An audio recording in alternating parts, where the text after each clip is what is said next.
ነው ግን የሩታ ጠላቶች እንደዚህ የበዙት? እሷ አንድ ሆና በእውነት ህዝቡን አንጫጫችው። ህዝቡ ተቃጠለ።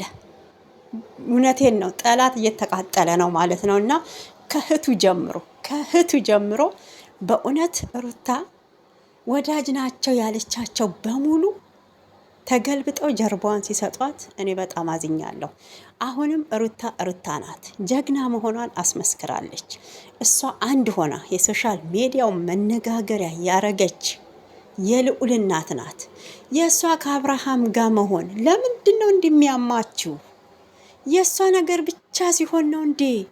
ሁላችሁም ተነስታችሁ እኛ ነን አዋቂ፣ ለአብርሃም ተቆርቋሪ ነን የምትሉት። ዛሬ ቢኒ እዛ እንዴት እንደተገኘ ገርሞኛል። ቢኒ ማለት ነው። እና ባለፈው እንግዲህ አይታችሁ ከሆነ ቡዜን ይቅርታ እየጠየቀና እኔ ሩታ ብዙ ነገር ስታጠፋ አይቻለሁኝ። አሁን ላይ አብርሃም ሲጎዳ አልፈልግም። አንቺ ስትይ የነበረው ሁሉ ትክክል ነው፣ ይቅርታ አድርግልኝ ብለክ ነበረ። እንግዲህ አንተም ሩታን ለመተቸት የሄድክበት መንገድ ነበረ። ግን ሁላችሁም ደግሞ ሩታን ትተቹና ወደ እሷ ትሄዳላችሁ፣ ትገለበጣላችሁ። ወይ ጉድ! በዚህ ዘመን እኮ በእውነት የማይለዋወጠው አንድ ፈጣሪ ብቻ ነው። ሁሉም ሲለዋወጥ፣ ሁሉም ሲቀያየር አይተናል። እንግዲህ በዚሁ አጋጣሚ ኤፋን አላየነውም። ኤፋ ደግሞ እዛ ከእህቱ ጋር እየተጨቃጨቀ ነበረ። ኤፋ ከእህቱ ጋር እንግዲህ ሲጨቃጨቅ፣ ዳኒ ደግሞ ከሩታ ጋር ደግነቱ ቢኒ ነበረ አብሯት ማለት ነው እንጂ አብርሃምን እኮ በጉልበት ጎትቶ እኮ ሊያስወጣው ነው። ታመካል። አልታመምኩም። እሱ ደግሞ እንግዲህ የሚስቱን እጅ ጥብቅ አርግ ይዞ ሩታን አለቅም እያላችሁ ምንድን ነው? በግድ ልቀቃት፣ በግድ ውጣ። ታመካል እንዴ? ልታሳብዱት ነው እንዴ? በቃ ትዳሩን ይኑርበት። ዳኒም የራስህን ህይወት ኑር። ከዚህ ቀደም የምትሰራው ፕራንኮች፣ የምትሰራው ቀልዶች የት ሄዶ ነው? እኔ እኮ ሁላችሁም ያለ ሩታ ትዳር ቪዲዮ መስራት የማትችሉት ለምንድን ነው? ምን ነው በሰላም ብትኖር። ቅናት ነው አንድ የሚያረጋችሁ። በእውነት እዚህ የሀገር አለሌ ወንድ ሀገረድ ሁላ ተሰብስቦ የእሱ ትዳር መያዝ እናንተ በጣም እያመማችሁ ነው። አሁን ላይ የሩታ ደግሞ ከአብርሃም ጋር መመለሷ፣ አብርሃምን ወደ ቤቷ ማምጣቷ፣ አብርሃምም ልጄን ብሎ በመግባቱ ለምን ከኛ ጋር አልተንዘላዘለም እንደ በፊቱ? ሩታን ለምን ያገኛታል? ሩታን ለምን አይተዋትም? ሩታን ለምን አንገቷን አያስደፋም? ልዑልን ለምን ብቻዋን አታሳድግም ብላችሁ የተሯሯጣችሁ ነው። ፈጣሪ ሁናችሁ ወደ ቀልባችሁ ይመልሳችሁ ማለት ነው። እና አብርሃም እንዲህ አይደለም እያልክ በእውነት ከእህትየዋ ጀምሮ ምን አይነት ጥላቻ እንዳለባት ሩታ ላይ ነው የሚያሳየው። እንግዲህ ባሏን መልሳለች። አርፋችሁ የራሳችሁን ህይወት ኑሩ፣ ከሩታ ህይወት ውጡ። አብርሃም ደህና ነው። ጸበልም መውሰድ ታለባት እሷ ትወስደዋለች፣ አንተ አይደለክም። ከሩታ በላይ አብርሃምን እማቀው እኔ ነኝ አልክ እንዴ? በእውነት ፊት ሲሰጣችሁ እኮ ድሮም አትቻሉ። ወይ እኔ ነኝ ሚስት በልና ግባ፣ ወይ እኔ ነኝ ባል በልና ግባ እዛ ቤት ውስጥ። ምን አይነት ውርደታም ይሄ የወንድ ሸለፈንት ነገር ነው ዳኒ የምትባለው ማለት ነው። እና ክብርህን ጠብቅ እንጂ ክብርህን ጠብቅ። በቃ ታርቀዋል። ደግሞ የውሸት ውሸት። እኔ እኮ የአብርሃምና የሩታ ትዳር እንዲቃና ነው ያረኩት ከዚህ ቀደም እንጂ የእነሱን ትዳር ለማፍረስ ምንም ነገር አላረኩም። ታው እንጂ ብዙ ነገር እኮ ስታሰቃየው ነበር ከሜሪ ጋር ሆናችሁ ማለት ነው። ብዙ ነገር አብርሃም ልጁን እንዳያይ ሁሉ እኮ ስታስከለክሉ ነበር። በቪዲዮ እንኳን እንዳያየው በልጅ አምሮት እንዲሰቃይ እኮ እያረጋችሁት ነበር። በነገራችን ይሄም አይረሳም። ሩታ ያልሆነ ተንኮል ውስጥ እንድትገባ ስትገፋፏት የነበራችሁ እኮ እናንተ ናችሁ። ዛሬ ግን ጨዋ እያጫወታችሁ ሩታ በክፉ መልክ እንድትታይ፣ በኦዲየንሶቿ እንድትጠላ የምታረጉትን ነገር ረፉ። ይሄ በየአንዳንዳችሁ ላይ ነገ በራችሁን አንኳክቶ ነው የሚመጣው ማለት ነው። እና ሩታዬ እውነት ፈጣሪ ጠብቅሽ። አሁንም ቻሌንጆች ይመጡብሻል። ያን ቻሌንጅ ደግሞ መጋፈጥ አለብሽ። ባልሽን ተቻልሽ፣ እውነቴን ነው፣ እነሱ ማያዩበት ቦታ ስልኩን ዝግትግት አድርገሽ ሰላም ወዳለበት የሆነ ቦታ ለአንድ ወር ወይ ለአንድ ሳምንት ጠፈት ማለት አለባችሁ ማለት ነው። ማንም ሲፈልገው እንዳያገኝ በቃ። ከዛን አብርሃም ወደ ራሱ ይመለሳል። በስነ ስርዓት በዙሪያው የነበሩ ከዚህ በፊት ጥፋት አላጠፋሁም ብሎ ስህተቶች የሰራውን ጥፋት እንደሆነ ሲገባው በዙሪያው ያሉ አጨብጫቢዎችን ሰው ሳይሆኑ ጥላ እንደሆኑ ያን ለይቶ ያውቃል ማለት ነው። ሰላም እንዴት አላችሁ ውድ ተመልካቾቼ? ሰላማችሁ ብዝት ተረፍ ይበልልኝ። በመላ ዓለም የምትገኙ ኢትዮጵያንም ኤርትራያንም ማለት ነው እንዴት አላችሁልኝ? እንደየሰዓታችሁ አቆጣጠር ማለት ነው። የሩታዬ ውድ እህቶች፣ ዝሙትን የማትደግፉ መልካሞች፣ እውነቴን ነው እንግዲህ በዚህ ሰሞን በዚህ 2 ቀን በጣም ከባባድ ነገር እየተፈጠሩ እንደሆነ ሁላችንም አይተናል፣ ተመልክተናል።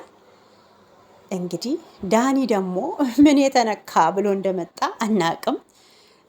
የእህትየዋን እንግዲህ አብርሃምን እህት ቁጣና መፈንጨት የእሷን እብደት ሳንጨርስ ደግሞ የወንድ እብድ መጣብን፣ የሴቷን እብድ ሳንጨርስ ማለት ነው። እና እኔ እኮ እህትየዋስ እሺ ወንድሜ ነው ስጋዬ ነው የእናቴ ልጅ ነው ብላ ነው። ዳኒ ደግሞ ምን ቤት ነኝ ብለክ ነው? ጓደኝነት እንደዚህ ነው እንዴ? የእሱ ትዳር ሊያስደስተው ይገባል እንጂ የእሱ ሰላም፣ የእሱ ወደ ልጁ መመለስ በእውነት ሊያስደስተው ይገባል እንጂ እሱንም ሊያስከፋው ይገባል። በዚህ አይነት መልክ ነው እንዴ ታዲያ አብርሃምን ወደ ጤንነቱ እንደው ታሞ እንኳን ቢሆን ወደ ጤንነቱ የሚወስደው? አብርሃም አልታመመም በነገራችን ማለት ነው። እዛ ጋ እንግዲህ የፈዘዘ መስሎ የሁሉንም ቴንሽን እየሳበ ነው ያለው። እስኪ ማን ነው ለእኔ ትዳር መልካም የሚያስበው? ማን ነው ለእኛ ደግሞ እኔና ሩታ ተለያይተን እንድንኖር የሚፈልገው? እያለ አንድ በአንድ እውነቴን የሁላችሁንም አስተያየት የሁላችሁንም የምትናገሩትን ቃላት እዛ ጋሱ እያጠነጠነ እንደ ዋይፋይ እውነቴን ነው በኔትወርክ ሊያሰራጭላችሁ ነው ማለት ነው። እና ጊዜያችሁን ጠብቁ። ሁላችሁም ታፍሩበታላችሁ ከእህትየዋ ጀምሮ። እውነቴን ነው። በሌላ ጉዳይ ወንድምሽን ልታወሪው ትችያለሽ። ይሄ ቀን ደግሞ እንደሚመጣ ምንም እንዳትጠራጠሩ። የሁላችሁም መልስ አንገታችሁ እንዲቀና አርጋችሁ ምላሳችሁን 40 ክንድ የዘረጋችሁ በሙሉ እውነቴን ነው ምላሳችሁን ወደ ውስጥ ነው የምታጥፉት። ወደ ህይወቴ ተመልሻለሁ፣ ማንም በትዳሬ እንዲገባ አልፈልግም፣ እህቴም አከብርሻለሁ በእህትነትሽ ብሎ ታላዋረዳት ቱ በሉኝ፣ ይሄው ቱ በሉኝ ማለት ነው።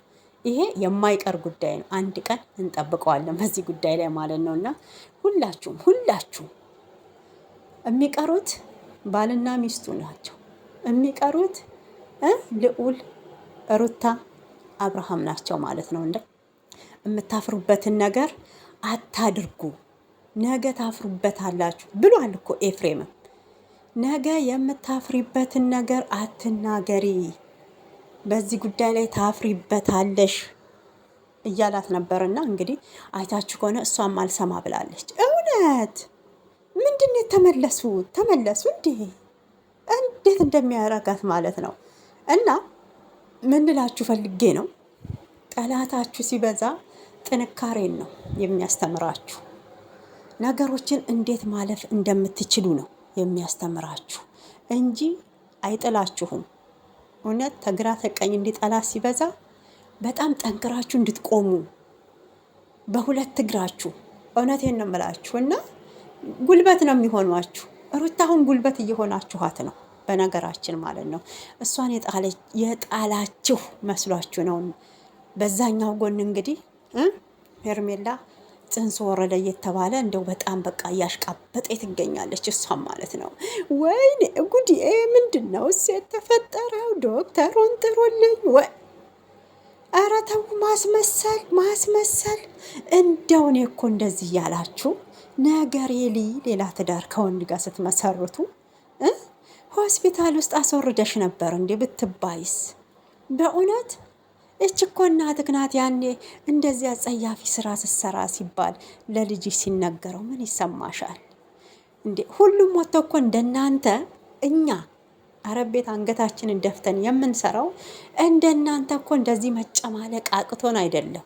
ግን ከባክግራውንዳችንን እንጠብቃለን። ለልጆቻችን ክፉ ነገር ማስቀመጥ አንፈልግም።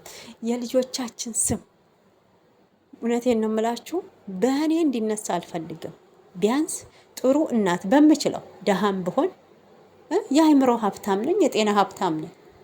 እንዲህ ጭምልቅልቅ ያለ አርግዣለሁ ወርዷል የሰው ባል እንደገና ደግሞ ሄዶ ቀምቶ ብዙዎች እኮ አስተማሪ ቪዲዮ ሲሰሩ አይተናል እኛ። በጣም የሚያስቅ በጣም ዘና የሚያረግ በእውነትም ፈታ የሚያረግ ይሄ በጣም የተጨናነቀ አይምሯችንን የሚያዝናና።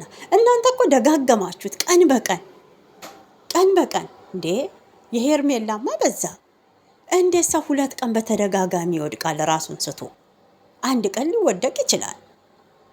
አበዛችሁት፣ በእውነት አበዛችሁት። እና ለማንኛውም ዳኒ አታሽቃብጥ፣ እንደ ወንድ ሁን፣ ቆፍጠን በል፣ የራስህን ህይወት ኖር። ምንድን ነው እንደ ህፃን ላይ ተመልሰህ ከነሱ ጋር የምትጫወተው? እንግዲህ እኛ ዳኒን የምናውቀው ሶሻል ሚዲያ ላይ እና አብርሃም ሳይመጡ ነው ቆይቷል። እዛው ቀጭጭ ብሎ እድሜውን በቂጡ በልቶ ያለ እኩዮቹ እዚህ አፉን ይከፍታል። በእውነት እንደ ክብርን ጠብቅ እንጂ ምንም ነገር እኮ በእድሜ ነው የሚያምረው። አሁን እዚህ ጋር ገና በታናናሾችክ ላይ እንደዚህ አይነት ፊልም ስትሰራ አይደብርክም? አሁን እዛ ጋር እሺ መቼም አብርሃምን ጎተታ ካልጣልከው ያው ካሜራው ነው ያስወደቀው በነገራችን ማለት ነው። እና የወደቀ ይመስላል። አብርሃም ደግሞ የሩታን እጅ ጥብቅ አድርጎ አልላቀቅም አለ። አልላቀቅም ሞት ነው እንጂ የሚለየን ጠላት አይለየንም ተንግዲህ እያለ ነው። ምን ነው እናንተ አመማችሁ? እሷ አለች ሐኪምን መውሰድ ታለባት። ምንም አሞካለሁ ብለዋለች። አላመመኝም። ምንክን እያመመክ? እኔ ደህና ነኝ። አው ልኑርበት። ለምንድን እንደዚህ የሚያረጋቸው? እና በዚህ ልክ ስትፈታተኗቸው በጣም ነው የሚገርመው ማለት ነው። እንግዲህ ሩታ መጀመሪያ ራስህ ሂድ ጸበል ግባና ስለ ጤንነትክ ትነግረናለክ እንጂ አሁን ላይ አብርሃም ደህና ነው እያለችው ነው። እውነቷን ነው። ጸበል የሚያስፈልግክ አንተ ነክ፣ ጤንነትክ የሚያሳስበው ማለት ነው እንጂ አብርሃም ሰላም ነው። እናንተ ጤና ብትሆኑ ኖሮ የሰውን ሰላም አትነሱም ማለት ነው። ጤንነታችሁ እውነትም ያሳስባል። መጀመሪያ ራሳችሁ ቼክ ተደረጉና የሰውን ጤና ቼክ ለማድረግ ትመጣላችሁ ማለት ነው። በእውነት አብርሃም ምንም የሆነው ነገር የለም። እንግዲህ ከሩታ በላይ አንተ አይደለክም ስለ ቤቱ የምታውቀው። እኔ እናንተ በዚህ ልክ ባንነጋገር ጥሩ ነው። በጓደኝነታችን ቅርበት አንተና ሜሪ የጠነሰሳችሁ ጥንስስ ነበረ። አንተ አይቻችኋለሁ፣ እኔ ደግሞ እሷ ደግሞ አልተገናኘንም እያለች ነበረ። ምን እንዳቀዳችሁ ማቀው ጉዳይ የለም። ከእንግዲህ በኋላ ግን ቤቴንም ሆነ ሚስጥሬን ልታውቁ አይገባም። እኔ በራሴ ላይ ራሴው መወሰን እችላለሁኝ። ከዚህ ቀደም የበጠበጣችሁ ትዳሬ ዳግመኛ አይናድም። አሁን ቤቴን እየካብኩ ነው አለቻችሁ። ከዚህ በላይ ምንድን ነው ፍላጎታችሁ ማለት ነው? ተዋት ተዋት፣ እውነት ተዋት። እስኪ እንደ ኤፍሬም አስቡ፣ በእውነት አስቡ። በቃ ማንም እኮ ይጣላል፣ ማንም ይጋጫል። አይደለም አብርሽና ሩታ በደንብ ለትዳር ብቁ ያልሆኑ ሰዎች ልጆች ቀርቶ በትዳራቸው እኮ 10 ዓመት 8 ዓመት የኖሩ ሲጣሉ አይተናል ማለት ነው። ግን ይታረቃሉ፣ ተዋልደዋል። ባለፈው እኮ ሩታ ብላለች፣ የተዋለደ ሰው አበቃለት የሚባል ነገር የለም፣ ይዘገያል እንጂ አህያ የጅብ ናት ብላለች። በቃ ልጅቷ የራሷን እርምጃ ወስዳለች ማለት ነው። ይሄ እናንተ የምታወሩት በዚህ ነው የምትሉትም ነገር ታረገች፣ እሷን ፈጣሪ ይጠይቃታል። በቃ በማንም ኃጢአት እኮ ማንም ተጠያቂ አይደለም። ታውቃላችሁ አይደል? እኔ በሰራሁት ልጅ አይጠየቅም። እኔን ነው ፈጣሪ የሚጠይቀኝ፣ በሚቀጣኝ እኔን ነው የሚቀጣኝ ማለት ነው። እና በቃችሁ። ጭራሽ የሄርሜላ በሩታ ላይ የምታረግባት ሳያንስ ደግሞ የእናንተ የወንዶቹ ማሽቃበጥ ምን ይሉታል ማለት ነው። በዚህ ልክ በእውነት ሁላችሁም የእጃችሁ እንደምታገኙ ምንም አይነት ጥርጥር የለኝም። ሄርሜላም የእጇን አግኝታለች ማለት ነው። እዛ ተጋድማ አብርሃምን ጥሩልኝ፣ እኔ አብርሃምን ሳየው ደህና ሆናለው፣ እኔ እንኳን ደህና ነኝ፣ እሱ ምን ላይ እንደሆነ አላቅም፣ ምን እንዳስነኩት አላቅም። ልክ እኮ በሰማንያ ገባችው ባሏ ይመስል ማለት ነው። የውርደቷ ውርደት ደግሞ የሚኪ ራሱ በጣም ነው የሚገርመው። ወንድም በዚህ ልክ በእውነት እኔ አሁን ሄርሜላን ልክ እንደ ሩታ በቤተሰብ ቢሆን ያገባት በእውነት ታሳዝነኝ ነበር፣ ግን አይደለም። እሷ ናት የሴት እንባ የሴት እዳ ያለባትና የሩታን ህመም እንደዚህ በትንሹ ስለታመመች እኔ በጣም ደስ ብሎኛል። እህትየዋም እያበደች ነው። በነገራችን አይታችሁ ከሆነ ማለት ነው ልብሷን ነው እንጂ አውልቃ ያልሄደችው ጭንቅላቷ ለቋል። ሩታ በቃ ሩታን መምሰል እንጂ መሆን ስላቃታችሁ በጣም እንደምትቀኑባት እንደዚሁ ያስታውቃል። በነገራችን በጣም እንደምትቀኑባት በእውነት ስለምትበልጣችሁ ነው። ባለባበስ ትበልጣችኋለች፣ ሸንቀጥ በማለቷ ትበልጣችኋለች። እንግዲህ አስቡት ደግሞ አሁን ላይ ውበቷን እየደፋባት እያበበች መታለች ማለት ነው። እና በዛ ትበልጣችኋለች። አብሶ ደግሞ ይሄ ዝም ብሎ ዝሙትን የምታስፋፉ የምትደግፉ እስኪ አሁን ከነ ዳኒ ከነማን ብትሉ ማን ነው? አብርሃም ነው ከጓደኞቻቸው ውስጥ ባለትዳርና የልጅ አባት የሆነው ማለት ነው። ሌላውስ ዝም ብሎ የሚንዘላዘል ወንድ አገረድ ብቻ ነው የበዛበት። ከሴት እዩ አሁን ሜሪ በቃ ረጀች፣ አንድ ልጅ እንኳን ሳትወልድ። ስለዚህ ትቀናባታለች። ሩታ ልጅ ስላላት ይቀኑባታል። አብርሃም ልጅ ስላለው ይቀኑባቸዋል። ደግሞ ፈጣሪ ልጅ የሚሰጠው እኮ ለሚወደው ሰው ነው። የሚወደውን ሰው ደግሞ ፈጣሪ ይፈትናል። አሁን በትዳር ላይ ፈተና ያለ ነው፣ አዲስ አይደለም። ስለዚህ መታገስ አለባት ሩታዬም ማለት ነው። እና ጠላቶች ቢበዙ አንድ ቀን ፈጣሪ እጃቸውን ይሰጣቸዋል። ለጊዜው ግን ያሸነፋችሁ ይመስላችኋል እንጂ አታሸንፉ። ምንም ቢሆን ምቀኛ ተሸናፊ ነው። እውነቴን ነው። ተንኮለኛ ተሸናፊ ነው። እውነቱ ያለው ሩታ ጋና ሩታ ጋ ብቻ ነው። ይሄንን ደግሞ አምናችሁ ልትገቡበት ልታውቁት ይገባል እግዚአብሔርን። እና ለማንኛውም እኔ የተሰማኝን ስሜት አስተያየት ሰጥቼበታለሁ። እናንተም ደግሞ የተሰማችሁን ስጡ ማለት ነው። እኔ ዳኒ አሁንም እያናደደኝ ነው ያለው፣ ትክክል አይደለም። ሩታም በር ከፍተሽ ማንንም ማስገባት የለብሽም ሲጀመር ማንም ቢመጣ ማለት ነው። እና ለጊዜው ዞር ብላችሁ ሰላማችሁን መጠበቅ አለባችሁ። በዚህ ተቀጠለ በእውነት አብርሃምን እየረበሹት ሊረጋጋ አይችልም። ያም ይመጣል በር ስትከፍቺ፣ ያም ሲመጣ በር ስትከፍቺ፣ ነገሮች እየተጋጋሉ ነው የሚሄዱት እና ልትጠነቀቅ ይገባል ማለት ነው። ተቻልሽ ዞር በይ፣ ቤቱን ለአንድ ሰሞን ለቃችሁ ያንን ትታችሁ ወደ ቤተሰብ ጋም ሊሆን ይችላል ወደሆነ ቦታ ማለት ነው እላችኋለኝ። በተረፈ እወዳችኋለሁ። ሰላማችሁ ይብዛ። በድጋሚ እንግዲህ ቪዲዮን ተወደዳችሁት በላይክ በሰብስክራይብ ጀምሩ። ሩታዬ ዛሬም ነገም ጀግና እንደሆነች አስመስክራለች። ጠላት ቢንጫጫ በአንድ ሙቀጫ አውድ አብርሃምና ሩታ ወደ ትዳራቸው ወደ ቀድሞ ቤታቸው ወደ ፍቅራቸው ተመልሰዋል። ጠላት አይኑ እያየ እነሱ ግን ፍቅር በፍቅር ሆነዋል ማለት ነው። ይመቻችሁ። እወድሃችኋለሁ። በሌላ ቪዲዮ እስከምንገናኝ ቻው።